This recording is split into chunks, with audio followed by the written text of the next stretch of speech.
Hello, BookTube. I've got a little bit of a Monday Reads for you. I've got a few books to show you here. I don't think we've seen any of them on this channel, at least I'm pretty sure of that. The first two I have not read. And then the next, what do we got here? 6 I have read. So we'll start with the ones I haven't read. And the first one is one that I can be pretty sure I am going to love. I mean, you never know. Nothing in life is certain, except Steve.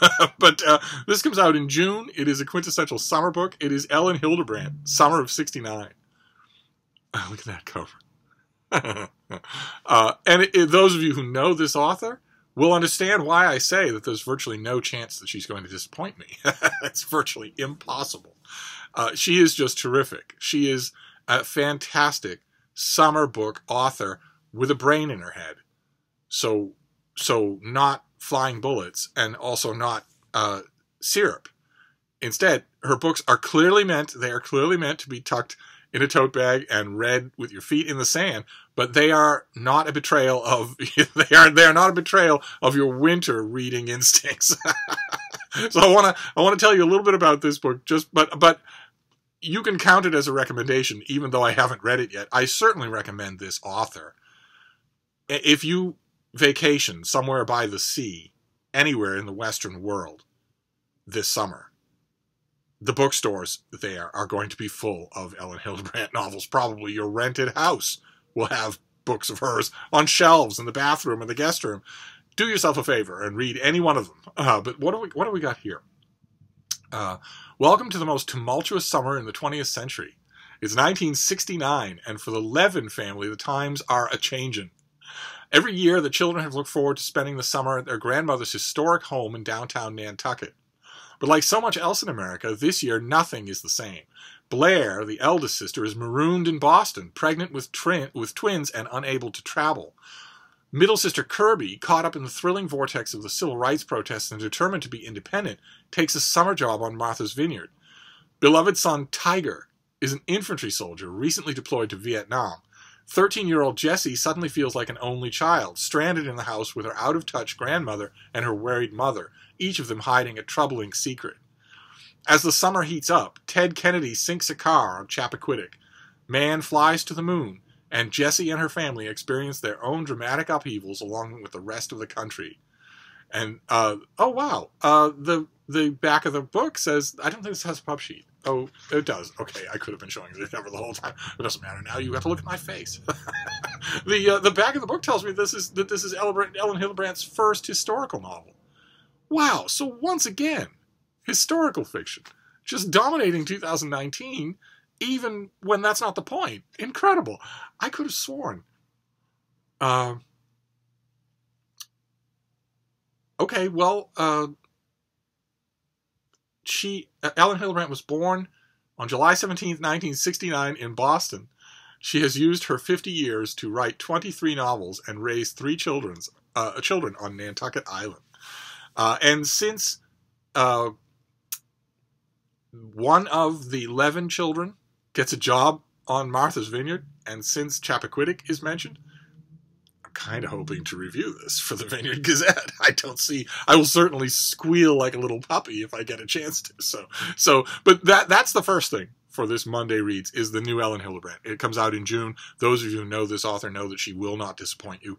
Those of you who don't know this author and occasionally want just a good old-fashioned involving melodrama of a novel. Just if no matter what you read on a regular basis, if you sometimes want something like that isn't dumb, but that isn't Chekhov, then this is the author for you. So that's the first one that I haven't read. And then the next one that I haven't read, I am very much looking forward to. This comes out in July.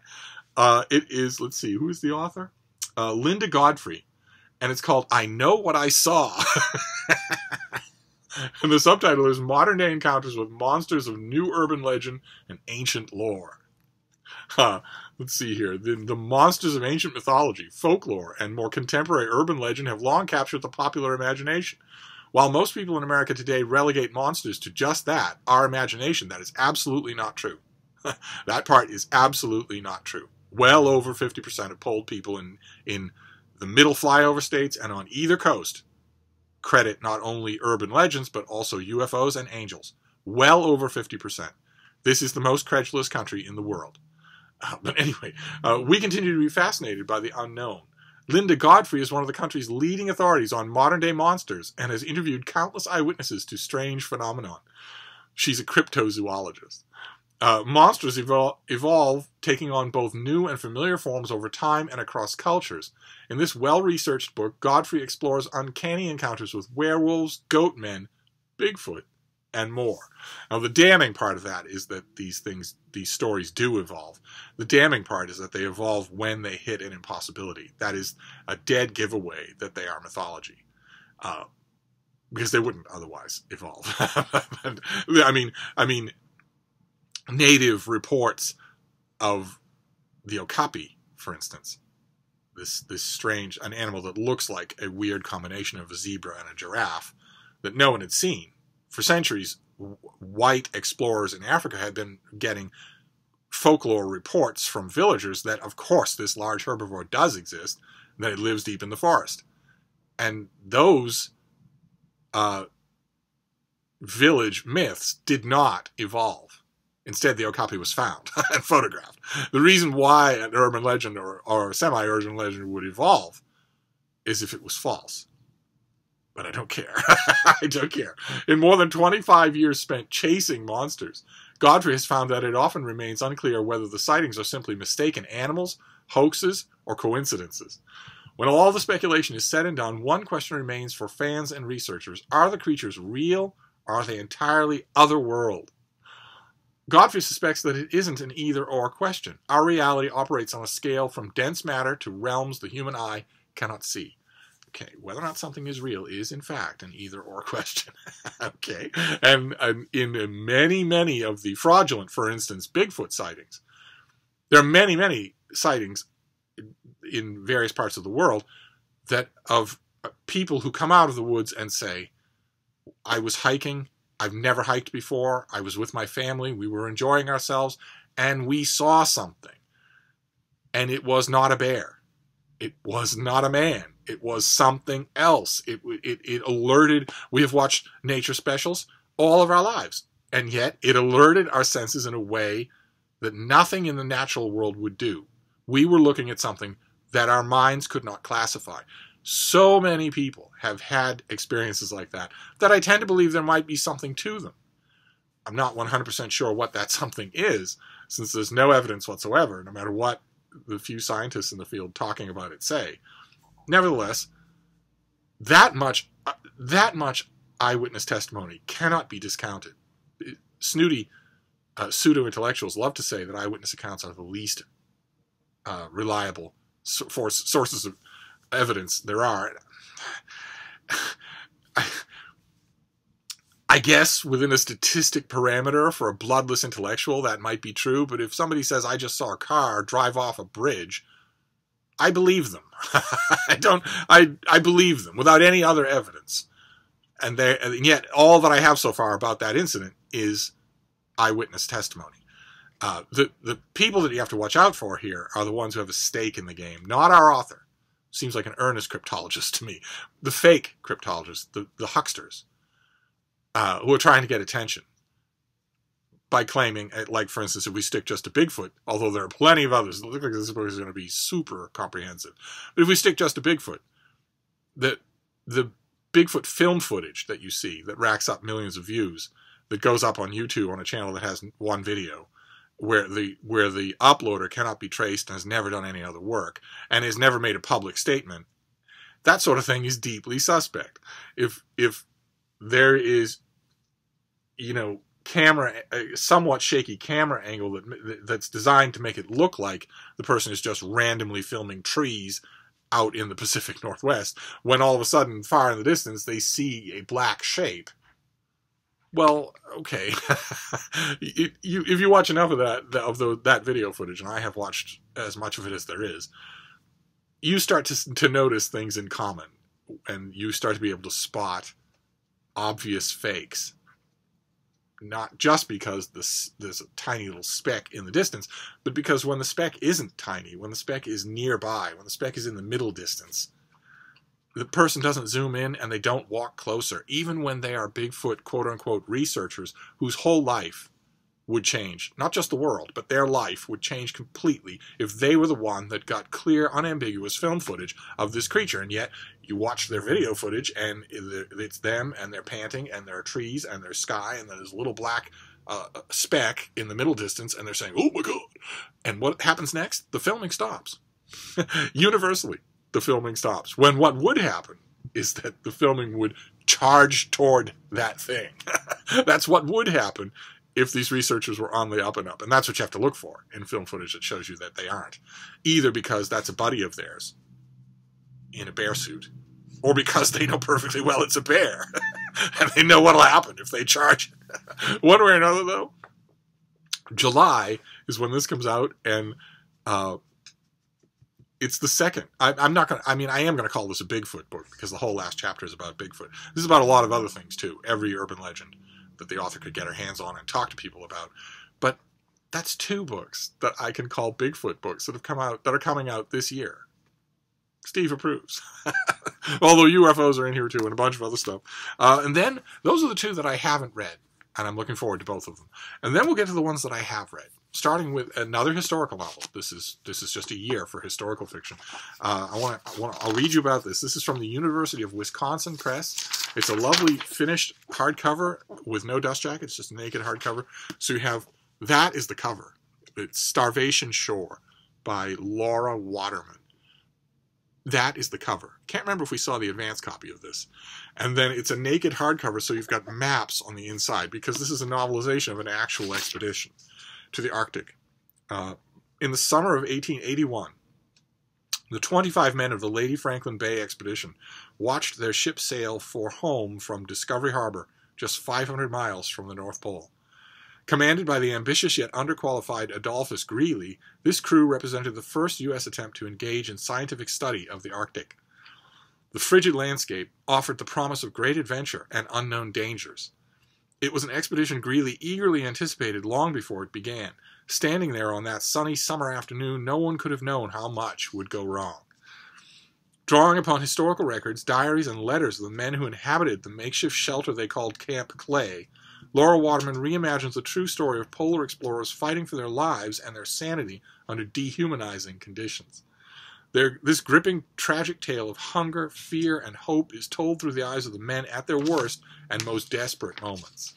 And the author has a wonderful note at the end of her author's note. She writes, "My experience with cold is as a winter climber in the White Mountains of New Hampshire. Where on frigid days above the tree line, when the wind blows hard enough to knock you down, you can feel, despite the layers of fleece and wind gear, that you have nothing on at all, and even a short stop for water and a quick snack numbs your fingers in seconds. I drew on all my knowledge of cold, of wind-driven ice and snow, of the breathtaking, often frightening beauty to be found there, to make the experience of these 25 men become real for me, though, in truth, their story is impossible to duplicate." That's an author I like. And I read this book. It's odd. I don't often get novels from the smaller university press books. And I thought this was great. Another historical novel, just fantastic. The author makes a very canny decision to use those journals and letters to buttress the verisimilitude of the whole thing, even though you can tell right away when you're reading the journals and letters that you can tell right away the ones that are, exact quotations and the ones that are serving the purpose of the book. The author is perfectly free to mix up little details of the expedition in order to make a better story, which, we have to grant that to historical novelists. It'll make you want to read about the actual expedition, and of course, the lengths to which the men go once the food runs out will be familiar to you. If you, for instance, have read anything about the Donner Party, the lengths they go to will be familiar. And the shadow hanging over them ever afterwards will also be familiar. The descriptions of hunger, the descriptions of late-stage scurvy, amazing stuff. And the characters are all really well drawn. So this is a recommendation. Because it's a University of Wisconsin Press and it's hardcover novel. I don't really know what kind of distribution this will get. I'm not sure if it will be in your bookstores or that your library will ever even heard of it. but I recommend it. It was quite good. Then this next one, I thought it was overdone. Everybody else seemed to love it, except for that. I think the cranky old book reviewer for the Wall Street Journal wasn't particularly impressed. I wasn't particularly impressed, even though the chorus of hallelujahs was louder and louder every day. And this is the paperback release of Elizabeth Winthrop's The Mercy Seat. And I'm going to give it another try. It's a story of it's a sort of deep, tangled, interconnected plot lines. On the eve of his execution, 18-year-old Willie Jones sits in his cell in New Iberia awaiting his end. Across the state, a truck driven by a convict and his keeper carries the executioner's chair closer. On a nearby highway, Willie's father, Frank, lugs a gravestone on his back, on the back of his fading old mule. In his office, the DA who prosecuted Willie reckons with his sentencing, while at the gas station at the crossroads outside of town, married couple Ora and Dale grapple with their grief and their secrets. Moving from voice to voice, The Mercy Seat is an intricately layered and incisive novel from one of the most acute literary observers. And I know that I was supposed to think that, because you can tell from that description that all the different, you've got this thing in the middle of the story, what he is convicted for. And then you've got all these different things connected with his fate. The gravestone, the chair that will kill him, the man himself, the relatives of the victim, or alleged relatives of the alleged victim. And I don't know. I could see that it was meticulously designed, meticulously plotted, but it didn't work on me. And so I'm going to give it another try. I'm going to give it another try and see. And the same thing is true with these next two. These next two I'm also going to give another try, to both of them. Neither one of them impressed me 40 years ago when they came out. This is Grove Press is reissuing two novels by Jim Harrison. One is Warlock.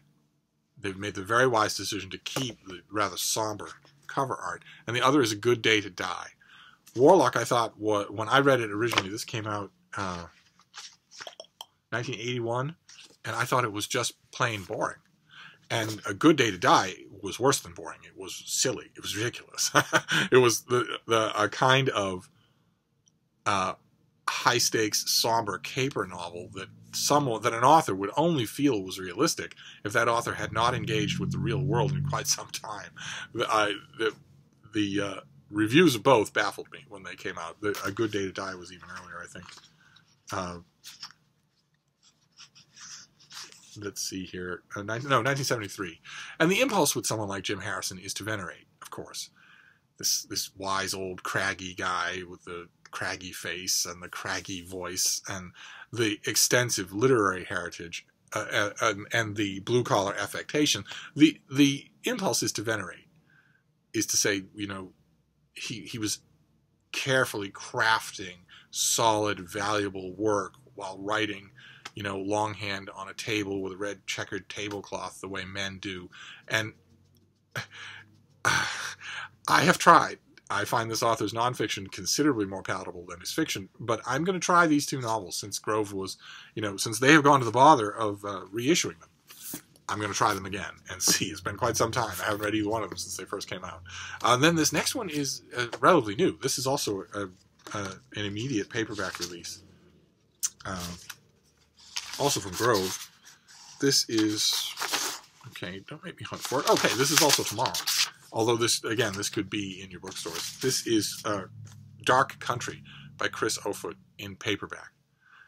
Again, they kept the original artwork and everything. And in this case, it makes sense. The original cover artwork makes sense because the main character, Tucker, that's his name, right? Tucker, yes. He's a Korean War veteran, and he does precious little other than smoke in the course of the book.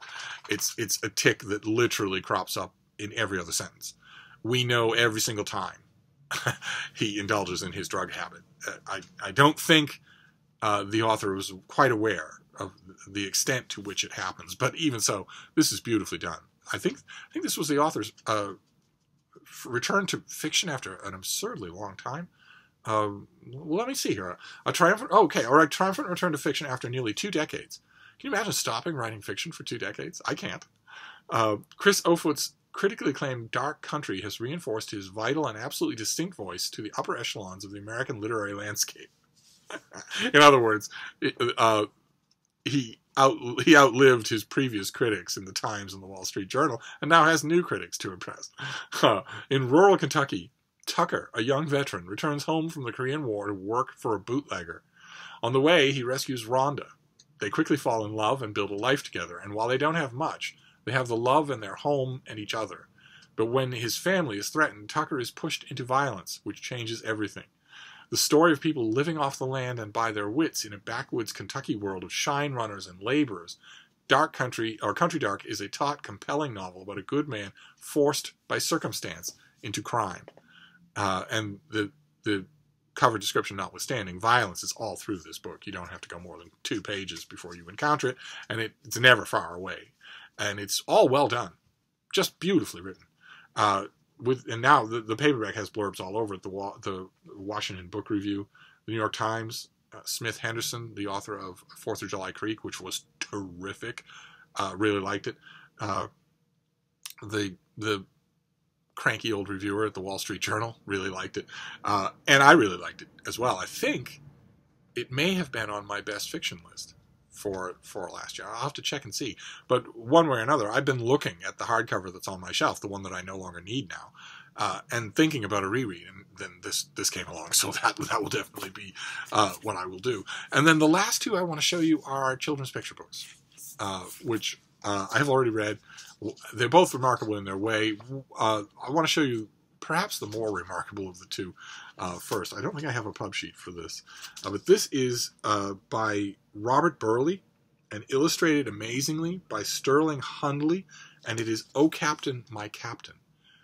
It's a children's book about Walt Whitman and Abraham Lincoln that follows their relationship. It introduces Walt Whitman and it introduces Abraham Lincoln, and then it follows their relationship because Lincoln was president and Whitman was tending to wounded soldiers in a soldiers' hospital, and saw Lincoln driving by in his carriage quite often.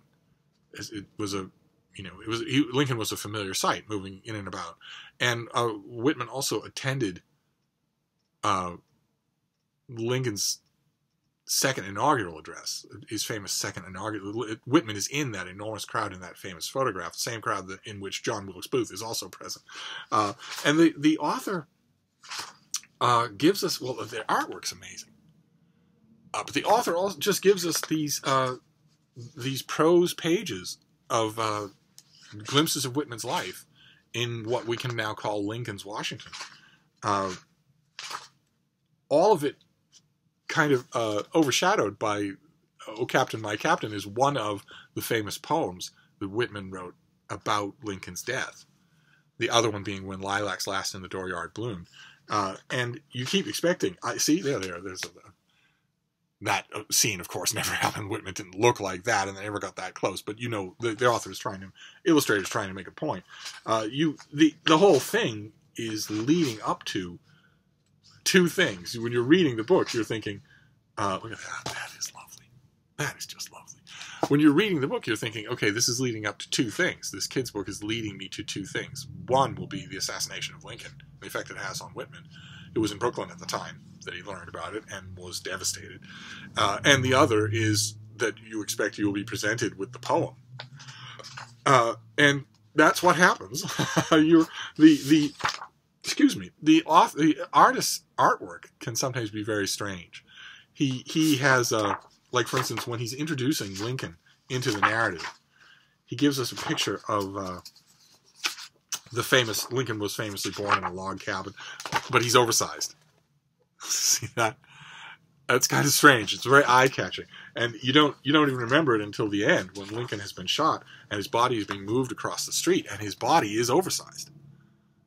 That's neat. That's very neat. The author gets one little detail wrong. He says that on his deathbed, Lincoln's legs, he was so tall that his legs hung over the edge. That's not true. Lincoln was actually, they laid him diagonally to try and get all of him on the bed. It doesn't matter. But it is explicitly stated and even drawn. So, but when we get to the end, we don't get. We get the very melancholy ending. But we don't get the whole of When Lilacs Last and the Dooryard Bloom. We get the whole of Captain My Captain, but only a bit of the other poem, and then lots of critical apparatus, which is strange for a kid's book. So I don't actually know how you would use this for a kid. I always try to think about that. I would never read this to an audience of kids. I would never do that, because they would either be horrified that it doesn't have any kind of an optimistic ending. They don't care that Walt Whitman's poetry is immortal. They only know that the nice Mr. Lincoln dies and Walt Whitman is sad. So you can't read it to them for that, and you also can't read it to them for the poetry, because Whitman is many things, but he's not immediately accessible. So I don't know who this is for, but I liked it. A very strange thing, but I liked it. And this next one also, I don't think I would ever read it to an audience of kids, because their very first question would be one that you have to answer kids' questions honestly. And the answer to their very first question would ruin everything. So, well, this is by Chelsea Clinton, with illustrations by Gianna Marino, and it's called Don't Let Them Disappear, 12 Endangered Species. And that's all we get. This is a big, oversized children's book about 12 endangered species. You get the blue whale. You get a little bit of information about them, and you get told their endangered status. Endangered, critically endangered, vulnerable, that sort of thing. And each page has the mantra, don't let them disappear. And we're told, like you see, there's a rhinoceros.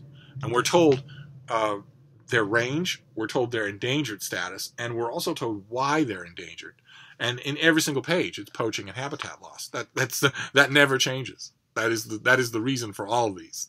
And we've got pandas, the whale sharks, a bunch of others in here. And the kids, a kid's audience would like the fact that there are animals in here, I guess.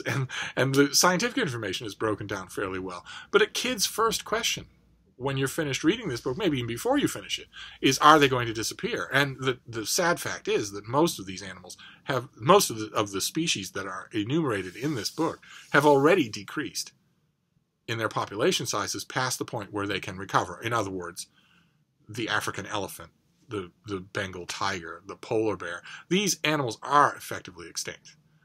We are living through their last generations on Earth, and long before any of us are gone, they will be gone. And there's no way around that. There's no, the more picturesque ones might live for a little while in zoos, but without new animals to change up the genetic variability, those zoo populations will soon sicken and die as well. There's only so much you can do. In fact, there's nothing you can do. So that's only a stopgap measure. The point is, these animals, most of them, it's poaching, and it's poaching to eat. Most of them are just, people are just eating them. So they're going to be gone. Even if it weren't bushmeat, even if these things weren't being killed for meat, the game preserve in which, for instance, the last Bengal tigers live, the 200 last Bengal tigers in the world, the game preserve on which they live is surrounded on all sides by villages full of poor, hungry people. And the black market for the skin of one Bengal tiger is the equivalent of 10 years of money for one of those families. So if you're the head of that family, you're going to think, well, I'm going to walk into the game preserve. There are no gates. There are hardly any guards, and take my chances. I'm going to take my chances that I don't get caught, that I don't get killed, and that I don't get prosecuted, because that money will change everything. It's between life and death, and there isn't any changing that. There isn't. So these animals, the book, of course, centers on the most exotic. We're losing lots of species every year that aren't exotic, but one way or another, I don't know how I would use this book with kids. I know that that's very utilitarian, but in addition to assessing the craft of the book itself, when it comes to children's picture books, I also assess how good it will do what I presume is its primary job. I read books to children. I volunteer time at a children's intensive care ward. So I read books to children. I keep an eye on whether or not any book will do, and these two will not. they will not do. I wouldn't know what to do with them with an audience of kids. So I won't. I mean, I won't read them, but I still found them interesting. And maybe they interest you too. So that is a kind of a Monday Reads for you. We'll do a little pyramid here. Don't let them disappear. The sad fact of which is that they already have. What we are seeing are just optical illusions. But in terms of breeding populations, in terms of that genetic variability that I mentioned, they're already gone.